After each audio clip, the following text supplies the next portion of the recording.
В Турции все специалисты – это по-нашему кандидаты медицинских наук с защитой диссертации. В Москве, в медицинском центре управления делами президента. Прием врача в государственной больнице, насколько я знаю, около 90 лир. Біздің ақшамен 2,5-3 мың теңге. Қайырлы күн, құрметті көрермендерім. Бүгінгі біздің тақырып орысша болады. Сіздер біле берсеңіздер, мен қазір Түркия мемлекетіндемін. Қазір осы Түркияда жұмыс істеп жатқан, Россияда оқып келген дәрігерден сұхбат алатын боламыз. Здравствуйте, Алевтина Ходжа. Здравствуйте. Алевтина Ходжа, расскажите, пожалуйста, о себе, в каком университете вы учились и почему для работы вы выбрали именно Турцию и сколько лет вы здесь работаете? Я училась в Курском государственном медицинском университете, закончила его в 1997 году. Потом прошла ординатуру в Москве, в медицинском центре управления делами президента. Сколько лет там работали? 2 года. Ну, ординатура. После ординатуры я вышла замуж за гражданина Турции и приехала в Турцию. Здесь нужно было подтвердить свой диплом. Я его подтвердила. После этого я повторно поступила в специализатуру по неврологии. Проучилась здесь 5 лет. И с 2006 года я работаю в Турции неврологом. Какое у вас было первое впечатление, когда вы сюда приехали и начали работать? Ну, я с 2006 года работаю, конечно, здесь технология лучше была. Здесь было все компьютеризировано, томографы, аппараты МРТ, они были практически, по крайней мере, томографы в каждой больнице, аппараты МРТ были во многих уже больницах.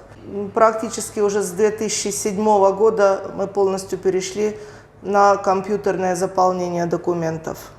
Отношение пациентов к врачу. Какое отличие было в России и здесь?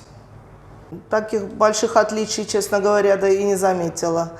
Все уважительно относились к врачам, и в России тоже, и здесь, в Турции. Вообще к врачам отношение уважительное. А какое самое большое отличие в Турции? В частных клиниках или в государственных клиниках? В частных клиниках комфорта больше. И все делается значительно быстрее, потому что за плату. Там такого очереди нету? Нету. Там такой очереди, как в государственных больницах, нету.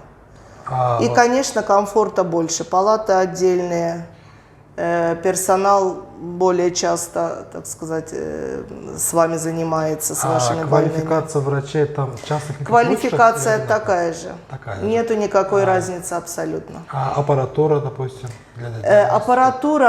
Аппаратура, конечно, может быть в некоторых частных клиниках и лучше, но это не во всех частных клиниках. Не во всех. Не во всех, только в больших городах, в очень известных частных клиниках, которые уже стали частными университетами, там, конечно, аппаратура значительно лучше.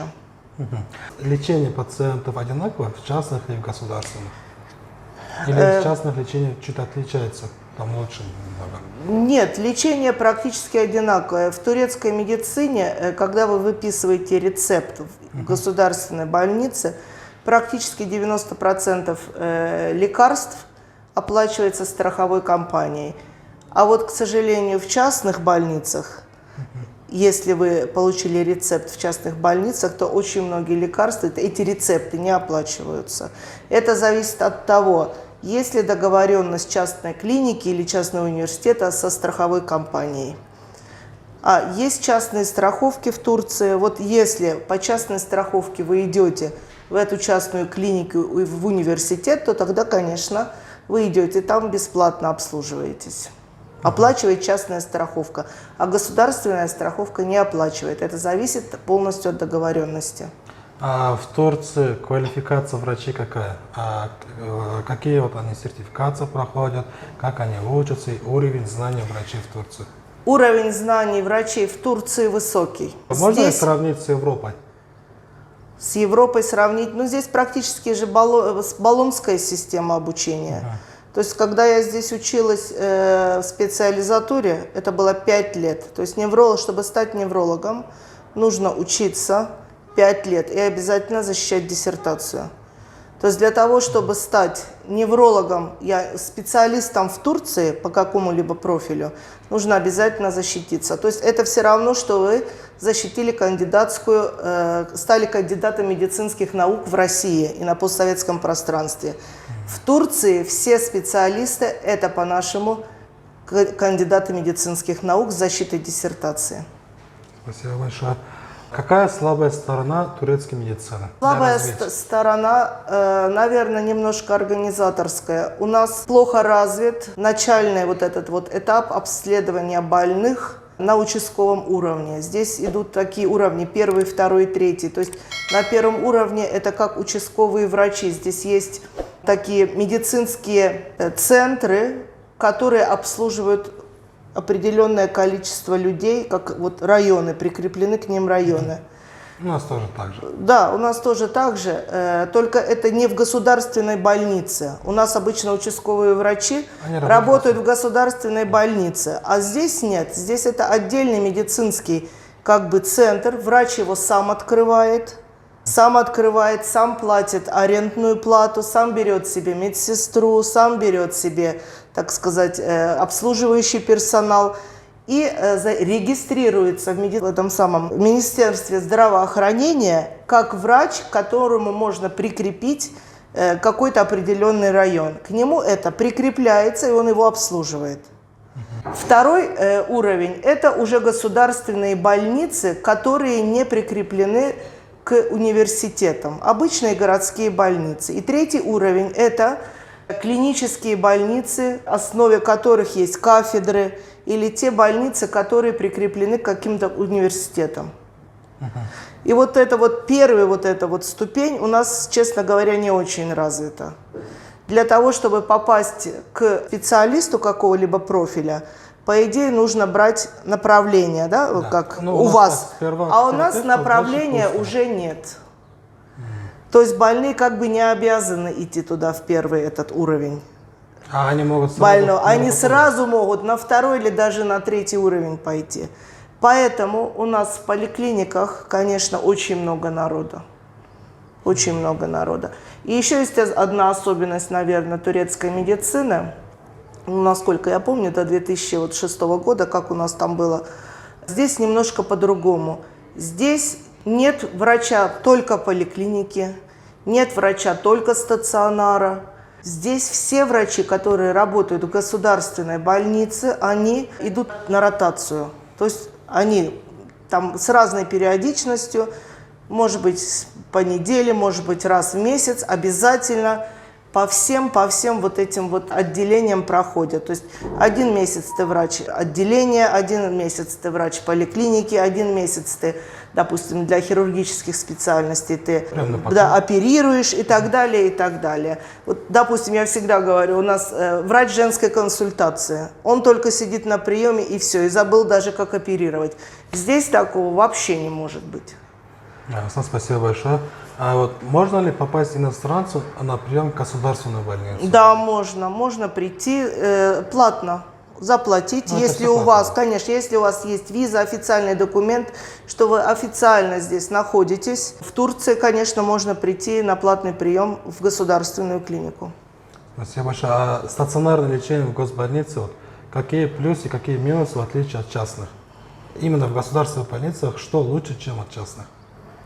В государственных больницах значительно больше можно делать исследований, потому что в частных больницах обычно это все платно. Там больше комфорт, но меньше исследований. Я не говорю сейчас о больших частных университетах, где можно сделать все, даже послать за границу, если нужно какие-то анализы. Я говорю об обычных средних частных больницах и государственных больницах 2-3 уровня. Возможностей в государственной больнице по сравнению с частной значительно больше. А комфорт и скорость, конечно, в частной значительно лучше. А можно ли иностранцу получить стационарное лечение на платной основе? На платной основе. В плановом порядке?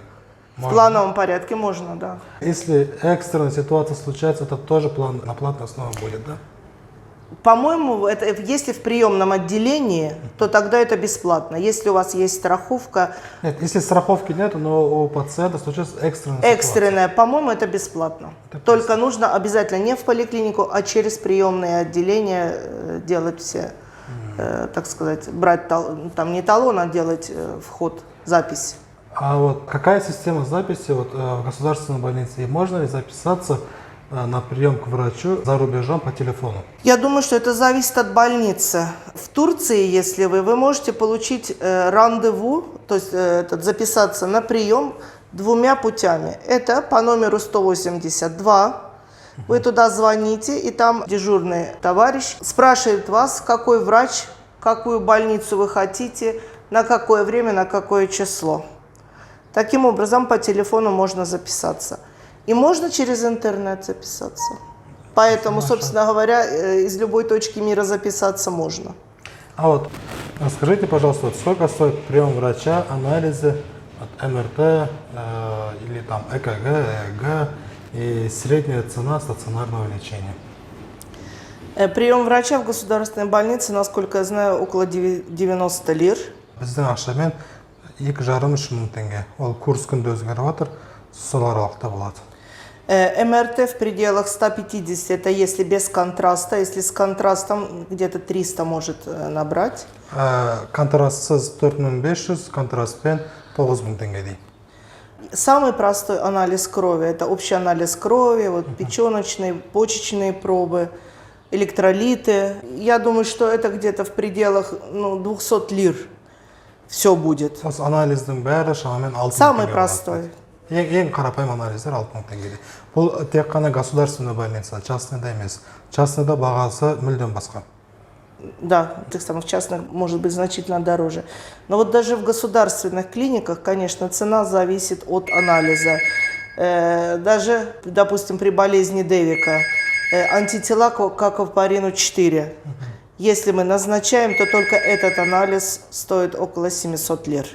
Бұл 700 лирден 21 мың теңге. Бұның өзі біздің бағаға шаққанда ондай қатты қымбат емес. Какая часть медицины в Турции сильно развита? Ну, вообще-то все медицины здесь хорошие. Все разделы медицины здесь хорошие, неплохие. Например, трансплантология – это Башкент, университет Башкента. Очень хороший там уровень. Он есть и в Измире, и в Анкаре, и в Адане, он в разных филиалы. Ага, это филиалы в разных городах. Вот. Но это зависит от того, где работает тот врач, который занимается этим профилем специализированно. То есть не могу сказать, что вот прямо какое-то сильно хорошо развито направление, какое-то там не развито. По идее, все направления развиты, но это нужно знать, какой врач этим занимается и где он работает. Спасибо большое. Как подтвердить диплом врача в Турции? Сколько времени на это уйдет? Допустим, студентам, которые закончили университет в России, в Казахстане. Чтобы подтвердить диплом, раньше нужно было сдавать 2 экзамена. Это 1, 2, 3 курс, то есть это общая, так сказать, медицина. И потом клиническая медицина, это 4, 5, 6 курс. Сейчас автоматически Турция подтверждает первые 3 курса, то есть уже этот экзамен отменили. Теперь вы можете совершенно спокойно зайти только на 1 экзамен, подтверждающий клинические дисциплины. Он называется здесь экзамен, подтверждающий уровень врача. Для того, чтобы подтвердить диплом, знание турецкого языка не нужно. Это если вы здесь будете, после того, как вы подтвердили турецкий диплом, устраиваться на работу в государственное учреждение, а для этого вам нужно турецкое гражданство, вот тогда нужно. Или если вы будете поступать в специализатуру. Перед специализатурой и так всегда нужен иностранный язык. Поэтому в любом случае вы будете туда заходить. Но это будет не обязательно турецкий. Это может быть и немецкий, и русский, и английский, любой язык. А русский тоже? Да, конечно, я же заходила по русскому языку. Спасибо большое. Не за что. Осымен біз бірінші бөлімді аяқтайық. Каналыма тіркеліңіздер, қоңыраушаны басып қойыңыздар. Алда екінші бөліміміз шығатын болады.